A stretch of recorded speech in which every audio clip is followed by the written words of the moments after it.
ক্ষমার দিনগুলো তো বয়ে যাচ্ছে, কিন্তু আমরা কি জানি এই মাগফিরাতের সময় ঠিক কোন কাজগুলো আমাদের গুনাহ মাফ করে দিতে পারে?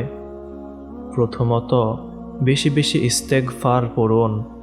শুধু মুখে নয়, অন্তর থেকে বলুন আস্তাগফিরুল্লাহ। আপনার চোখের এক ফোঁটা পানি হয়তো পাহাড় সমান গুনাহ মুছে দেওয়ার জন্য যথেষ্ট।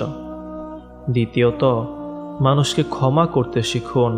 আপনি যদি চান আল্লাহ আপনাকে ক্ষমা করুন, তবে আপনিও অন্যের ভুলগুলো মাফ করে দিন। ক্ষমাশীলদের আল্লাহ বড্ড ভালোবাসেন। তৃতীয়ত, সিজদায় গিয়ে রবের সাথে কথা বলুন। রাতের নির্জনে করা তওবা কখনো বিফলে যায় না। মনে রাখবেন, আল্লাহ ক্ষমা করতে পছন্দ করেন। মাগফিরাতের এই সুযোগ হাতছাড়া করবেন না। আল্লাহ আমাদের সবাইকে ক্ষমা করে দিন।